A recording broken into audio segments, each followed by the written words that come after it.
Bon, eh bien, salut à tous les amis, c'est le Gros Dino, j'espère que vous allez bien. Et nous voici donc, partis pour une petite deck profile, de mon championnat de Suisse, puisque je n'étais pas dispo pour faire le championnat de France. J'ai décidé donc de faire celui de Suisse, qui n'était qu'à 3 heures de chez moi, comparé aux France, qui était à peu près 7-8 heures, donc c'est quand même pas la même distance non plus. Le championnat s'est plutôt bien passé, le déroulement était impeccable, ça s'est bien, les rondes se sont bien enchaînées, pardon. Et franchement, rien à redire, les Suisses sont très très sympas. Beaucoup d'Allemands, beaucoup d'Italiens, on a beaucoup parlé anglais plutôt que français ou autre, puisqu'il y avait quand même des Français, mais pas tant que ça j'ai l'impression. Mais bon, ça s'est quand même pas mal déroulé dans l'ensemble. Je vais vous présenter maintenant le deck que je jouais.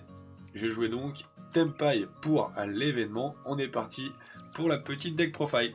Alors pour cette petite deck profile, moi j'ai voulu jouer donc, comme je disais, le deck Tempai, mais je suis pas très fan des decks Tempai actuels.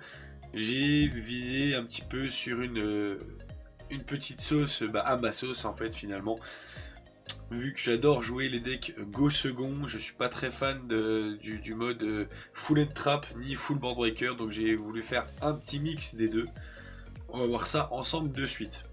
On commence donc, hop, avec les 3 Paydra, le ratio clairement classique, avec, on va les mettre ensemble, hop, on va jouer les 3 Shundra, pareil, c'est vraiment les ratios classiques pour ce deck. Derrière, vous les avez déjà vus en hop, les 2 Fadra, tranquille. On joue les 3 terrains, et vu qu'on est un tricheur, hop, on va jouer la petite terraformation qui va bien.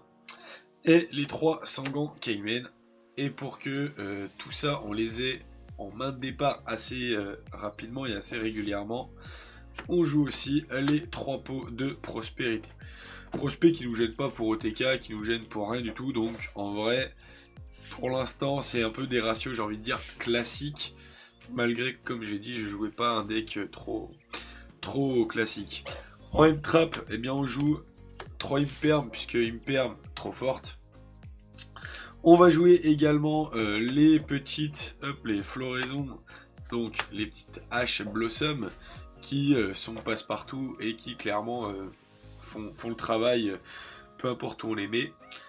Vu que, à l'heure actuelle, Shifter est un bonhomme à lui tout seul, moi je jouais 3 Shifters en main deck, puisque Snake Eyes meurt dessus, ainsi que tous les decks un petit peu rogue de manière générale. Donc du coup, je me suis dit autant aller chercher, alors attention, parce que la combinaison des deux, vous n'arrivez pas à l'OTK, mais en vrai, Shifter est incroyable dans la méta actuelle, je sais que ce serait bête de ne pas le jouer en main. Et on jouait bien évidemment hop, les 3 Mordeurs, puisqu'on ne peut pas jouer Veiler, puisque malheureusement sous Shifter ça conflicte de trop. Malgré tout ça, comme je le disais juste avant, moi j'aime bien les decks moitié-moitié, avec des cartes un petit peu board breaker. Donc on jouait 3 super polis en main. C'est peut-être la carte que je changerais peut-être. En vrai, la carte était très forte contre les rogues, mais dès qu'on allait affronter de la méta un peu plus correcte, entre guillemets, notamment les Snake Eyes, elle est littéralement inutile contre eux. Donc je suis mitigé sur cette carte-là, à échanger peut-être contre une carte de side que je vous montrerai après. Derrière, on jouait 2 Lightning Storm, on jouait également 3 petits Graal, puisque sous Shifter ça marche et c'est très fort.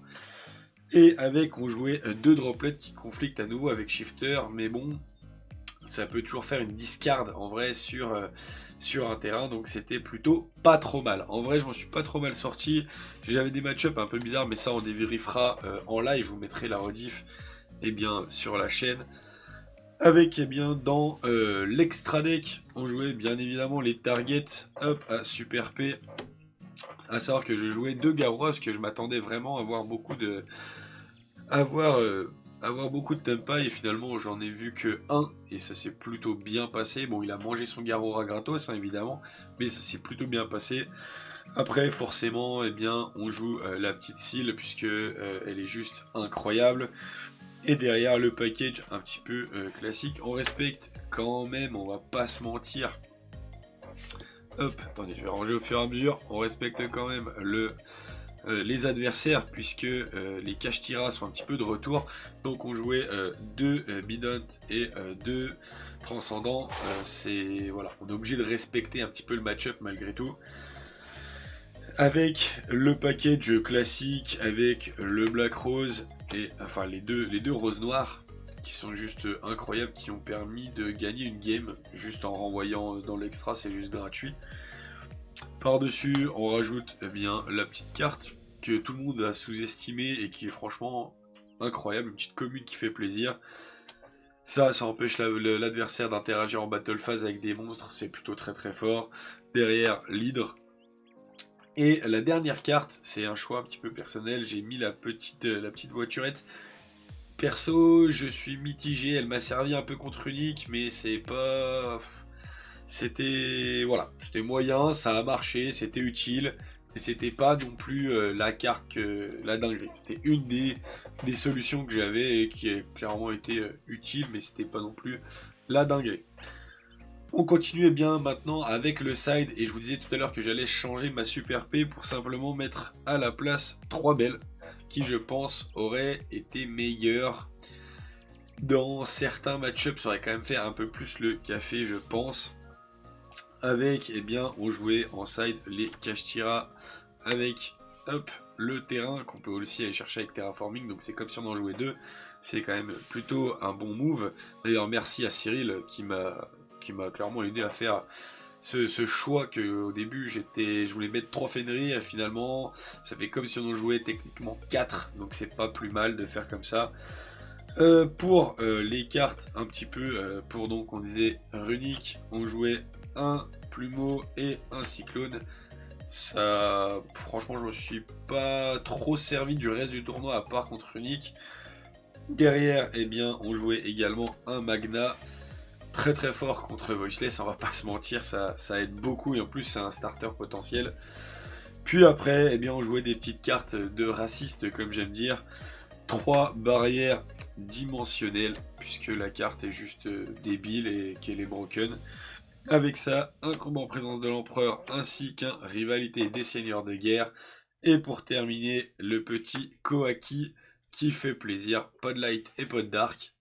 Ça, j'ai dû voler 2 ou 3 games quand même. Juste avec cette carte là, c'est littéralement un bonhomme à lui tout seul. Donc en vrai, incroyable. Donc voilà pour le débrief du tournoi, eh bien, je vais faire simplement un petit débrief en live sur la chaîne Twitch de la Stego. Je vous inviterai d'ailleurs à regarder, je mettrai malgré tout la rediff sur ma chaîne YouTube. Sur ce les amis, eh bien c'est tout pour cette petite deck profile. Allez, sur ce, ciao!